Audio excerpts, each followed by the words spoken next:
बिस्मिल्लाहिर्रहमानिर्रहीम। अस्सलाम वालेकुम। आज 20 अक्टूबर है और दिन है इतवार का। आज डेडलाइन है, आखिरी वो तारीख है जब हुकूमत ने आइनी तरमीम करवानी है और इस वक्त 2:33 हैं और पूरा अहवाल आपको बताता हूँ इस वक्त सूरत हाल क्या चल रही है। शुरू में ही आपको अपडेट करता चलूँ कि तहरीक इंसाफ के 11 वो लोग जिनसे तहरीक इंसाफ का रब्ता नहीं हो पा रहा, उन सब के नाम अब अब्दुल कादिर हमारे दोस्त हैं एयर वाई पे, उन्होंने भी ब्रेक कर दिए। मैं आजकल थोड़ा सा मोहतात हूँ, क्योंकि मैं इसलिए मोहतात हूँ कि ये नाम कल मैंने ट्वीट कर दिया था, कल ही मुझे ये सारे नाम पता चल गए थे बशमूल ज़ैन कुरैशी। लेकिन मैं आजकल इसलिए नहीं करता क्योंकि कुछ लोग सोशल मीडिया पे आजकल बड़ा उनको शौक़ चढ़ा हुआ है हर एक को ये कहने का कि फ़लाना भी वारदात डाला है, फ़लाने भी वारदात डाला है। तो मैंने कहा चलें ठीक है, कोई इसमें अगर पीटीआई अपना नुकसान, पीटीआई के लोग करना चाहते हैं तो अपना नुकसान कर लें। लेकिन हैरान कुन बात यह है कि तहरीक इंसाफ के पास, तहरीक इंसाफ इतनी बड़ी जमात जो दुनिया की 10 बड़ी पॉलिटिकल पार्टीज़ में से एक है और पाकिस्तान की सबसे बड़ी जमात है, जिस जमात को पाकिस्तान के लोगों ने दोदा एक्सपीरियंस दी है और इमरान खान ने इस क़यादत पर एतमाद किया है। यानी इन्होंने आज आके ये नाम ये बता रहे हैं कि हाँ ये नाम है, हमारे साथ राब्ते में नहीं है, होना तो ये चाहिए। और ये भी मैं आपको बता दूं कि इनके अलावा भी नाम है जो इनके साथ राब्ते में नहीं है, लेकिन इनका कोई मैकेनिज्म नहीं है पीटीआई का, कोई इनके अंदर कोई ऐसी कमेटी नहीं है। और इनको बार बार यही बात कुछ लोगों ने कही कि आप लोगों में इतना तपड़ नहीं है, तो जो बाहर पाकिस्तान से बाहर तहरीक इंसाफ के सिंसियर लोग बैठे हैं उनकी एक 5-6 रुकनी कमेटी बना दें, उनको सारे MNAs रिपोर्ट भिजवाएं अपनी, कौन कहाँ पे है वो एक लिस्ट बनाएं। अब मुझे एक बात बताएं कि पीटीआई के टोटल कोई राउंड अबाउट 100 कर लें, 100 तकरीबन पीटीआई के MNAs हैं। 100 नाम लिख के एक लिस्ट पे टिक मार करने में कितनी देर लगती है कि अच्छा जी पहला नाम ये है उमर अयूब, ये तो टूट ही नहीं सकता, बात आगे चलें फलाना है, अच्छा फलाना ये कहाँ पे है, राब्ता करें जी कहाँ पे है जी, ये फलाने उन 20 लोगों में शामिल है जो हमने फलानी जगह पे रखे हुए हैं। ओके जी ये 20 तो आप लिस्ट से निकाल दें क्योंकि ये 20 हमने फलानी जगह पे रखे हुए हैं। अच्छा ये 15 ये फलान जगह है, हाँ इन 15 को निकाल दें, इन 18 को निकाल दें, पीछे बच गए ये 18 नाम। हाँ जी तुम कहाँ हो, मैं जी सिक्योर हूँ। नहीं ये सिक्योर की क्या बात है भाई, तुम फलानी जगह पहुँचो, ये क्या बात है कि मैं सिक्योर हूँ, नहीं इस वक्त हम ये रिस्क नहीं ले सकते, तुम पहुंचो फलानी जगह पे। और ये कितनी देर लगती है ये लिस्ट टिक मार करने में, ये भी तहरीक इंसाफ की बाहर क़यादत नहीं कर सकी। फिर ये कहते हैं कि हमारे खिलाफ सोशल मीडिया वाले बात करते हैं और ये वो। और मैं एक तो आप थोड़ी सी आईनी तरमीम को गुजरने दें, मैं आपको एक ऐसा वाकया सुनाऊंगा कि आपकी अकल दंग रह जाएगी कि इतना कैजुअल रवैया तहरीक इंसाफ की जो जहाँ पे लीडरशिप मौजूद है, इतना इनका मतलब गया गुजर रवैया, ऐसे इनका इतना इन्होंने लाइट लिया चीज़ों को जिस वजह से इनके बंदे टूटे।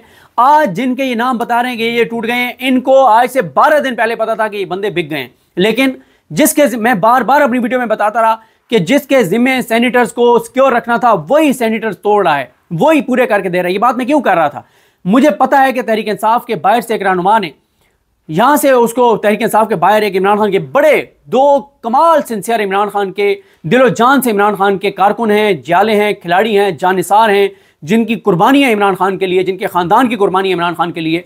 उन दोनों ने कॉल की तहरीक इंसाफ के एक रहनुमा को जो सेनेटर हैं उनको कि जी हमें पता चला है कि फ़लां सेनेटर जो है वो पाकिस्तान आ गए। तो उन्होंने कहा नहीं मैंने चेक कर लिया वो बाहर हैं। अच्छा, उन्होंने फिर अपने सोर्सेज से चेक किया, उन्होंने फिर उनको कॉल की कि सर जी वो सेनेटर तो इस वक्त इस्लामाबाद से लाहौर की तरफ रवां दवा हैं, वो पाकिस्तान में हैं। अच्छा मैं चेक करता हूँ, चेक किया फिर कोई जवाब नहीं। फिर उसके बाद क्या होता है कि फिर उसका कहा गया कि जी उसका बिजनेस बंद हो गया। अच्छा, फिर बाहर वालों ने चेक किया, उन्होंने कहा बिजनेस उसका ओपन है। अच्छा, फिर करते कराते सारा कुछ उस जिसके जिम्मे था उसको सिक्योर करना और उसकी नजर रखना कि वो पाकिस्तान से बाहर है, उसने एक और सेनेटर को कहा, उस सेनेटर ने राब्ता किया उससे, जो सेनेटर जिसने सौदा कर लिया था, और उसने कहा जी आपके साथ क्या हुआ है, मुझे पता चला है कि आपके साथ फलाना वाकया हो गया। उसने कहा मैंने तो 10 दिन पहले ये वाकया बता दिया था फलाने अपने लीडर को, और उसने वो कहता है कि उसने आपको कह दिया था। उसने कहा मुझे तो उसने कहा ही नहीं था, मुझे तो उसने आप कहा है। अच्छा चलें आप फ़ोन बंद करें, मैं ज़रा देखता हूँ आपके लिए हम क्या कर सकते हैं। ये रवैये थे तहरीक इंसाफ के इस क़यादत के, जिनको कहा जाता है कि जनाब इनके ऊपर आप बात ना करें। इनको सारा पता था कि ये बंदे हमारे टूट गए हैं और आज आके ये नाम बता रहे हैं मीडिया को कि हाँ ये नाम थे। और अभी भी ये कर क्या रहे हैं, अभी भी टीवी पे आके ना और सोशल मीडिया पे आके कह रहे हैं नहीं और ये और वो। अच्छा, फिर जब मेरे साथ एक इनके टॉप बंदे की बात हुई, मेरे साथ बात हुई, उसने एक वाक़े पे मुझे कहा कि ये हो गया वो हो गया, और उसने बिल्कुल ज़बरदस्त और सच्ची बातें की। थोड़ी देर बाद उसने वीडियो पैगाम कुछ और जारी कर दिया। अच्छा, वो मैं समझता हूँ, इसमें मैं इस बात पे मैं आपको सिर्फ ये बता रहा हूं कि हमें जो बात हम कर रहे होते हैं, हमारी इनके साथ बात हो रही होती है, लेकिन वो बात पीटीआई के लीडर्स इसलिए नहीं ऑन रिकॉर्ड कर सकते क्योंकि उनका एक नज़म है, एक डेकोरम है, उसको उन्होंने बाईपास नहीं करना होता। दूसरी बात मैं आपको बता दूं, कल मुझे तहरीक इंसाफ के एक रहनुमा ने, जब मैंने बताया कॉल की, उसने मुझे कहा कि मेरा दिमाग की कोई रग फट जाएगी, ऐसे बंदे का नाम है, तो कहता है कि मेरे दिमाग की रग फट जाएगी। तो मैं जो है ना, मैं ऐसे सोफे पे लेटा हुआ था, लेट के, और मैं उनकी कॉल अटेंड कर रहा था। तो मैंने कहा नहीं आप बताएं तो सही। उन्होंने कहा जी ज़ैन कुरैशी। मैं उठ के बैठ गया। मैंने कहा क्या ज़ैन कुरैशी? कहते हैं हाँ। मैंने कहा नहीं यार। कहते हैं हाँ। मैंने कहा कैसे? उन्होंने कहा ऐसे। मैंने कहा पक्का? उसने कहा पक्का। अच्छा, अब उसने मुझे कहा कि यार आपने ना अभी किसी को नहीं बताना, ये मैं आपको ऐसे बता रहा हूँ, किसी को नहीं बताना। मैंने कहा ठीक है। थोड़ी देर बाद फिर उनसे मेरी बात हुई, फिर मैंने उन्हें कहा कि अब क्या सोच रहे हैं आप? तो उस लीडर ने मुझे कहा कि यार अब मैं ये सोच रहा हूँ कि हम अगर इस चक्कर में रहें कि हम ज़ैन कुरैशी का नाम ना बताएं, इसलिए ना बताएं कि अगर हमारे एमएनएस को पता चला कि ज़ैन कुरैशी भी टूट गया है तो हमारे लोग ज़्यादा ना टूट जाएं। लेकिन फिर उसने कहा कि मैं ये सोचता हूँ कि हम क्यों ना बताएं, ताकि एक हाइप तो क्रिएट हो, दबाव तो बढ़े ज़ैन कुरैशी पे, शायद वो वापस आ जाए जो वो लोटा बन चुका है। मैंने कहा जी आपकी बात में वजन है। फिर उन्होंने ये नाम वो किया और फिर इस तरह से नाम पब्लिक हुआ। जब तक उन्होंने मुझे इजाजत नहीं दी कि मैं पब्लिक करूं, तब तक मैंने ज़ैन कुरैशी का नाम पब्लिक नहीं किया था। ये बताने का आपको मकसद ये है कि पीटीआई के लीडर्स को भी पता है सारा, और वो हमसे जब बात करते हैं हमें भी बात करते हैं, लेकिन वो ऑन रिकॉर्ड आगे कुछ और बातें इसलिए करते हैं कि जाहिर है उनके पार्टी का एक डेकोरम है और वो पॉजिटिव सोच के साथ भी कई चीजें कर रहे होते हैं। मसलन अब ज़ैन कुरैशी का नाम अगर वो जारी नहीं कर रहे थे तो एक पॉजिटिव सोच थी ना कि अगर ज़ैन कुरैशी का नाम जारी कर देंगे तो उससे नुकसान ये होगा कि और बंदे ना टूट जाएंगे। अगर यार ज़ैन कुरैशी नहीं खड़ा हो सका तो हम क्यों खड़े हों? तो ये पॉजिटिव उनका एक सेंस थी। तो ये सारा मामला। अब ज़ैन कुरैशी के मामले पे मेरे जान सवालात हैं। देखें, जो मेहर बानो कुरैशी हैं, उन्होंने बड़ी कुर्बानी उनके ख़ानदान ने दिया और मुझे बड़ी हमदर्दी है उनके ख़ानदान के साथ। और शाह महमूद कुरैशी साहब बड़े तकलीफ़ में होंगे, कर में होंगे, अजियत में होंगे। बल्कि ज़ैन कुरैशी के ऊपर आने से पहले बाकी नाम भी आपको बता दूँ जो तहरीक इंसाफ ने अब इस बात की तस्दीक कर दिया कि ये नाम हमारे साथ राब्ते में नहीं है। उसमें ज़हूर हुसैन कुरैशी हैं, उसमें मिकदाद हुसैन हैं, उसमें उस्मान अली हैं, उसमें मुबारक ज़ेब हैं, उसमें औरंगज़ेब खिची हैं, उसमें चौधरी इलियास हैं, ब्रिगेडियर असलम घुम्मन हैं, रियाज फतियाना हैं, और सेनेटर्स में डॉक्टर ज़रका हैं और सलीम रहमान हैं। ये नाम तो तहरीक इंसाफ अब बता रही है कि हमारे साथ राब्ते में नहीं है। इसके अलावा भी 5-6 नाम हैं। अभी भी अगर तहरीक इंसाफ वाले बैठ के कोई एक बंदा इनका लिस्ट बना ले, और मैं आपको बताऊं, आज मैं आपको बता रहा हूं कि अगर ये लोटे बनेंगे और जो लोटे बन चुके हैं, अब एक और बात भी आपको बता दूं, यह भी हो सकता है कि आप पता ये चले कि मौलाना अगर साथ आ जाते हैं तो फिर ये होगा कि अगर मौलाना आ जाते हैं साथ, फिर ये इनके वोट इनमें से सिर्फ 2-2, 3-3 के डलवाएंगे, फिर ज्यादा के नहीं डलवाएंगे। फिर बाकी आके कह देंगे कि जनाब हमारे बारे में तो गलत खबर चल रही थी। भाई आपके बारे में इतने दिनों से चल रहा है, अभी तक आपको कोई वीडियो पैगाम नहीं आया और आप पार्टी के साथ राब्ते में भी नहीं है और आप अपनी पिन लोकेशन भी पार्टी को नहीं भेज रहे। और एक लोटा जो है वो 17-18 जुलाई से पाकिस्तान से बाहर था और वो अभी आया है 12 अक्टूबर को पाकिस्तान वापस आया है, और वो जो है इस वक्त बताया जा रहा है कि पंजाब हाउस में है। मतलब इस हद तक चीजें पीटीआई को पता है। तो फिर बात, अगर पीटीआई को ये बातें पता है तो पब्लिक क्यों नहीं कर रहे? अच्छा, अब आ जाए जी ज़ैन कुरैशी साहब के मामले पे। ज़ैन कुरैशी साहब के मामले पे सूरत हाल यह है जी। पहली बात तो यह है कि मेहर बानो कुरैशी साहबा ने कहा आज ट्वीट करके कि 16 अक्टूबर से उनसे राब्ता मुनक़ता हो गया, उनको डर है कि वो अगवा हो गए होंगे। 16 अक्टूबर से आज तक मेहर बानो कुरैशी साहबा और उनका ख़ानदान क्यों खामोश रहा? मैं तकलीफ़ को समझ सकता हूँ उनकी कि वो कितनी अजियत में होंगे इस वक्त, कि जिस शाह महमूद कुरैशी ने इमरान खान के लिए इतनी कुर्बानी दी, जिसने इतना जुल्म सहा, जो बुखार में उनको इंतहाई सख्त मौसम में जिस तरह से उनको एक गाड़ी में ले जाया गया, तकलीफ और अजियत दी गई, वो सारी उन्होंने सही। लेकिन ये जख्म उनके ऊपर सबसे बड़ा होगा जो उनका बेटा उनको दे रहा है। और हो सकता है उसके वोट उसको अब ना डलवाया जाए क्योंकि वैसे बंदे पूरे हो जाएंगे तो कहा जाएगा जाए वो नहीं, वो तो वाकई अगवा थे। अच्छा, पहली बात यह है कि अगर वो अगवा थे तो 16 अक्टूबर से अब तक मेहर बानो कुरैशी साहबा ने ये बात पब्लिक क्यों नहीं की?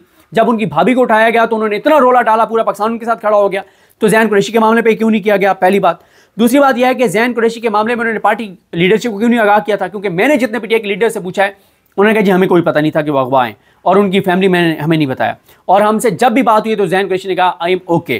फिर उसके बाद तीसरी बात यह है कि अगर वो अगवा थे तो किसी अदालत में क्यों नहीं गए आपने कोई FIR क्यों नहीं की? आपने रोला क्यों नहीं डाला? फिर कल से पता चल गया था कि ज़ैन कुरैशी लोटा हो गया तो आपने 16 घंटे बाद क्यों ट्वीट किया? आपने उसी वक्त क्यों नहीं ट्वीट किया कि वो अगवा हो गए?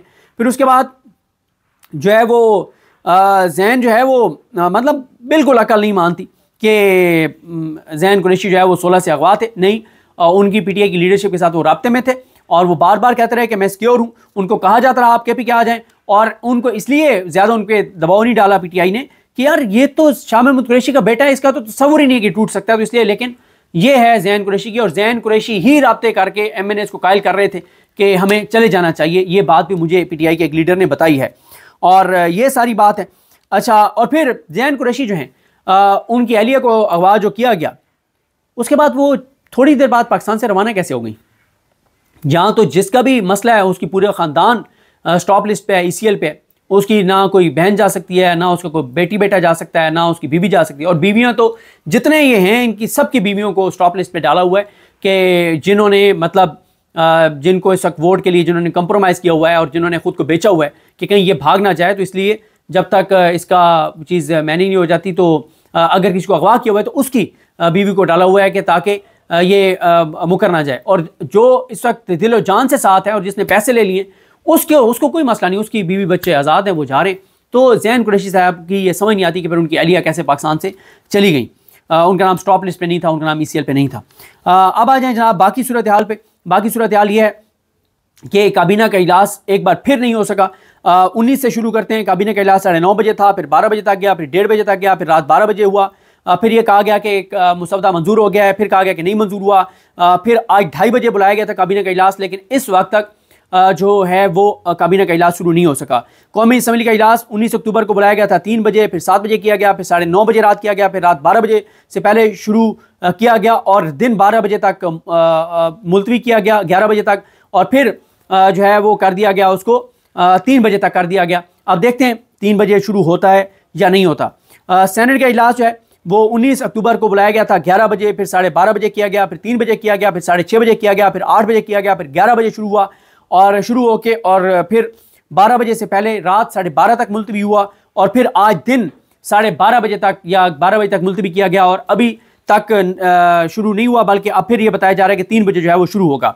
उसके बाद बिलावल और मौलाना की रात जो मुलाकात हुई थी, उसमें मौलाना ने कहा था कि वो PTI से बात करके, और PTI ने आज तक का टाइम मांगा है, तो PTI का वफ्द कुछ देर में मौलाना साहब के पास पहुंचेगा। देखें, मौलाना के लिए मौलाना ने अब तक जो चीज़ें निकलवाई हैं वो मौलाना का क्रेडिट है, वो क्रेडिट उनसे कोई नहीं छीन सकता। PTI के लोगों को मौलाना के ऊपर तनकीद नहीं करनी चाहिए, और इस बात को समझना चाहिए कि PTI ने माजी में मौलाना के लिए जो अल्फाज इस्तेमाल किए, उस वक्त मौलाना साहब भी उनको यहूदी एजेंट कहते थे। एक अच्छा उनका वर्किंग रिलेशन बना है, इसको उनको ख़राब नहीं करना चाहिए, दोनों साइडों को वर्किंग रिलेशन रखना चाहिए, और PTI के कारकुनान को इस बात का इतराक और एहसास होना चाहिए कि अगर कल इमरान खान साहब के साथ तहरीक इंसाफ के रहनुमाओं की मुलाकात हुई है तो क्रेडिट गोज़ टू मौलाना फजलुर रहमान। जब 2 को नहीं जाने दे रहे थे, सबसे ज़्यादा हामिद रजा साहब को और सलमान राजा साहब को, तो वो भी मौलाना साहब ने रास्ता जो है वो निकाल के दिया। फिर इसी तरह से मौलाना साहब ने मिलिट्री कोर्ट निकलवाई, आईनी अदालत निकलवाई, काजी फायजी साहब को निकलवाया, बुनियादी इंसानी हकूक़ को बचाया, जजेस की ट्रांसफ़र पोस्टिंग को रुकवाया, सब कुछ। अब 2 चीज़ों के ऊपर मसला फंसा हुआ है, जिसमें से एक चीज़ तहरीक इंसाफ चाहती है कि मौलाना और अगर ले लेते हैं तो इससे बड़ी फतह नहीं हो सकती। अब तक जो मौलाना ने अचीव किया है वो 70% मौलाना ने ये जंग जीत लिया है, 30% रहती है, और इस 30% में एक ही चीज़ है, अगर मौलाना फजलुर रहमान साहब जो हैं वो मंसूर अली शाह साहब को नोटिफिकेशन करवा देते हैं और या ऐसा मैकेनिज्म बनवा देते हैं कि मंसूर अली शाह साहब ही चीफ जस्टिस पाकिस्तान बने, तो फिर मैं मौलाना साहब की कामयाबी को 100% कहूँगा। लेकिन तहरीक इंसाफ का मसला है कि तहरीक इंसाफ को ना तो वोट देना चाहिए, ना तहरीक इंसाफ वोट देगी, क्योंकि तहरीक इंसाफ जब इस असम्बली को फॉर्म 47 वाला कहती है और ये मैंडेट तहरीक इंसाफ का था, फिर तहरीक इंसाफ को वोट नहीं देना चाहिए। लेकिन तहरीक इंसाफ के वर्कर्स को ये बात समझनी चाहिए और सोशल मीडिया उनके जो इन्फ्लुएंसर्स हैं उनके बात समझनी चाहिए कि मौलाना ने बहुत बड़ी चीज़ अचीव करके दी है। अब मौलाना साहब का मौक़िफ़ यह है कि अगर मैं इनके साथ नहीं जाता तो बंदे तो उन्होंने PTI के और हमारे उठाए हुए हैं, तो ये वो ओरिजिनल मुसवदा पास करवा लेंगे जिसमें आईनी अदालत भी है, जिसमें काजी फायजी साहब भी है, जिसमें मिलिट्री कोर्ट्स भी हैं, जिसमें ट्रांसफर पोस्टिंग भी है। लेकिन मेरा ज़ाती तौर पर मौक़िफ़ यह है कि अगर मौलाना साहब नहीं जाते तो इनका बाप भी ये तरमीम नहीं करवा सकता। PTI के इनको 12 बंदे इनको MNAs चाहिए, नामुमकिन है 12 बंदे टूटे। जितना अब दबाव बढ़ गया है, हो सकता है 12 इन्होंने मैक्सिमम कितने तोड़े होंगे, 12 तोड़े होंगे। 12 में हो सकता है एक आधा आगे फ्लोर पे बिगड़ जाए, किसी एक ही तो गैरत जाग सकती है ना, वो कह के मैं नहीं देता वोट। अगर वो अगवा है तो वो फ्लोर पे आके मुकर जाएगा, आईनी तरमीम नाकाम हो जाएगी। मौलाना के बगैर ये आईनी तरमीम नहीं हो सकती। अगर मौलाना जो मौजूदा मुसवदा है मौलाना का, उस पर भी मौलाना करवा लेते हैं तो 70% क्रेडिट मौलाना का होगा, 30% मौलाना का क्रेडिट नहीं होगा। लेकिन जो चीज़ 30% में है वो डैमेजिंग चीज़ें हैं, बहुत डैमेजिंग है। लेकिन मैं दोबारा यही कहूँगा कि मौलाना के बारे में कोई कंपेन नहीं होनी चाहिए सोशल मीडिया के ऊपर, कोई उनके बारे में गलत अल्फाज नहीं होने चाहिए। आप इख्तलाफ कीजिए, तनकीद कीजिए, आपका राइट है। लेकिन मौलाना ने ये जंग जीती है, काजी का को निकलवाया है, आईनी अदालत को निकलवाया है, मिलिट्री कोर्ट निकलवाई है, ट्रांसफर पोस्टिंग निकलवाई है, तबाही और बर्बादी निकलवाई है, रुकवाई है, इंसानी हकूक के ऊपर कोई कंप्रोमाइज नहीं किया। एक चीज़ है जिसके ऊपर मौलाना साहब से रिक्वेस्ट सब कर रहे हैं कि आप मंसूर अली शाह साहब का नोटिफिकेशन करवा दें। बाकी वो हमारे दोस्त हैं ना इमरान लाली का, वो अक्सर ट्वीट करते हैं मैं राजी आते रहे थे, तो मौलाना साहब पे हम राजी हैं अगर वो सिर्फ मंसूर अली शाह साहब का नोटिफिकेशन जो है वो करवा दें। उसके बाद अगली आ जाए जनाब के और ड्रामे हो रहे हैं जी। MQM को वो मुसवदे पे ब्रीफिंग देने चलेंगे। आजम रिज़वी तारड़ियार को खुदा का खौफ किया करें, खुदा का खौफ किया करें। अब MQM को वजीर कानून जाके ब्रीफिंग देगा? क्या हमें नहीं पता कि MQM कैसे मैनेज होती है? किस निचले लेवल के ऑफिसर के मैसेज के ऊपर MQM चलती है? इतनी ना MQM को वो बढ़ा चढ़ा के पेश करेंगे, MQM को वजीर कानून जाके और ब्रीफिंग देने गए, ऐसी कोई बात नहीं है। ये एक ड्रामा क्रिएट किया जा रहा है कि बड़ी इसके ऊपर अभी तक मुसवदा किसी के पास नहीं, इस लम्हे तक मुसवदा किसी के पास नहीं है। कल रात काबीना के पास भी मुसवदा नहीं था, उस दिन पार्लिमानी खुसूसी पार्लिमानी कमेटी ने मुसवदा मंजूर किया, उनके पास भी मुसवदा नहीं था। उमर जट ने बताया प्रोग्राम 3 में, क्या हमने जितने लोग निकले उनसे पूछा, किसी के पास मुसवदा नहीं था। तो ये सब ड्रामा और बकवास है। उसके बाद ही आज बड़ा फिर हाई अलर्ट है, सिक्योरिटी बहुत सख्त है, डी चौक के ऊपर भी अंदर बाहर सहाफ़ियों को आज बहुत लिमिटेड सहाफ़ियों को अंदर जाने दिया जाएगा, ये इनका प्लान है। और जिनके पास एक्रेडिटेशन कार्ड है, कुछ और जिनके पास ऑफिस कार्ड है, वो भी कल चले गए थे, उनको रोका जाएगा। क्या मोबाइल पे फुटेज के हवाले से दोबारा अलर्ट जारी किया गया कि नहीं बनाई जाएगी, क्योंकि अंदर जब लोटे आएंगे तो उनकी फुटेज कोई ना बनाए। बाहर भी मखसूस जो अलाउड कैमरामैन है उनको जाने दिया जाएगा। बाहर आज सोशल मीडिया वालों का रास्ता रोका जाएगा, यूट्यूबर्स का रास्ता रोका जाएगा। तो बाकी ये है, बाकी PTI की पोलिटिकल कमेटी जो है उसका अलामिया आ गया है। और उसमें अच्छा एक चीज़ और है, इस पर ज़रा देखना चाहिए कि कल तलाल चौधरी ने कहा था कि आज का जो सूरज तुलू होगा वो आईनी तरमीम के साथ होगा। कल फैसल वाटर ने बड़े बड़े बयान दिए थे। कल बिलावल ने कहा था कि आज परसों कहा था कि आज ये कल रात वाली आखिरी रात है आपकी इस्लामाबाद में, इसके बाद आप चले जाइएगा। और अता तारड़ साहब ने भी कल बड़े बड़े बयान दिए थे। और आज अगर आईनी तरमीम हो जाती हैं तो कोई इनमें से UK रवाना हो जाएगा, कोई US रवाना हो जाएगा, कोई दुबई चला जाएगा, और साथ ही जो है वो ये सारे चले जाएंगे। और लोटे जो हैं उनको भी फैमिली समेत जो है वो आज रात को ही बहुत हाई अलर्ट सिक्योरिटी में, बहुत हाई बुलेट प्रूफ गाड़ियों में, काले शीशों वाली गाड़ियों में, और बहुत हाई लेवल की सिक्योरिटी में, उनको जैसे स्टेट गेस्ट आए हुए होते हैं इतनी सख्त सिक्योरिटी में प्रोटोकॉल लगा के सड़कें खाली करवा के उनको एयरपोर्ट रवाना किया जाएगा। और एयरपोर्ट से उनको बैरून भिजवाया जाएगा। स्पेशल जहाज़ शायद बुक करवाए जाएंगे, कोई और उसमें ना हो, या कोई यहाँ स्पेशल तैयारों पे भिजवाया जाएगा। लेकिन ये उनके साथ लोटों के साथ कमिटमेंट है कि आपको भिजवाया जाएगा। दोबारा कह रहा हूँ, अगर मौलाना साथ आ जाते हैं फिर PTI के ज़्यादा बंदे एक्सपोज नहीं किए जाएंगे, फिर 4 कौमी असम्बली में एक्सपोज किए जाएंगे, और सेनेट में एक आध एक्सपोज करना पड़ेगा, 1 या 2, इससे ज़्यादा नहीं। तो ये है सारी सूरत हाल, ये है सारा मामला। देखते हैं जी चीज़ें कैसे आगे बढ़ती हैं। आज आईनी तरमीम होती हैं, ये अपसेट होता है, क्या होता है। अब मैं एक और सामने खबर देख रहा हूँ कि MQM का जी आईनी तरमीम के हक में वोट देने का फैसला। कोई खुदा का खौफ करें हमारे TV चैनल्स, कोई थोड़ी सी तो अपनी इज्जत बचा के रखें। मतलब एक बात है करने वाली कि MQM का मुसवदे को वोट देने का फैसला। MQM क्या बात करूँ मैं। खैर, PTI की पॉलिटिकल कमेटी का कल आ गया था कि वो बाइकआउट करेंगे, वो इसका इन वोटिंग हिस्सा नहीं बनेंगे, ये बात ठीक है। लेकिन PTI को एक वर्किंग रिलेशन मौलाना के साथ रखना चाहिए, और मौलाना का ना तो आप दोबारा कोई इस तरह की चीज़ करनी चाहिए जो माजी में होती नहीं है। दोनों साइडों से अपनी होनी चाहिए। मौलाना साहब इमरान खान को जूदी एजेंट कहते थे, आगे PTI भी जो उनका नाम जो एक बिगाड़ा हुआ था वो लेती थी। अब ये दोनों का नहीं करना चाहिए, एक अच्छा वर्किंग रिलेशन रखना चाहिए। और मौलाना साहब जो हैं उन्होंने 70% ये जंग जीती है और 30% है। और अगर मौलाना साहब मंसूर अली शाह साहब को बनवा देते चीफ जस्टिस पाकिस्तान, तो फिर मैं 100% मौलाना साहब को क्रेडिट दूंगा, और ये जंग फिर मौलाना साहब 100% जीते हैं। बाकी जुडिशल कमीशन की तश्कील 9 ये है डैमेजिंग, आईनी बेंच ये वो डैमेजिंग है, लेकिन ये चीज़ें बाद में सुप्रीम कोर्ट में जाएंगी, चैलेंज होंगी, इस पर बातचीत होगी। लेकिन काजी का रास्ता जो मौलाना ने रुकवाया ना, तो मैं जाते जाते इमरान लाली का वाली बात करूँगा कि मौलाना साहब मैं राजी हैं तेरे थे। मुझे अपनी दुआ में याद रखें। लकनी मानसो का हामी नासरू। अल्लाह हाफिज़।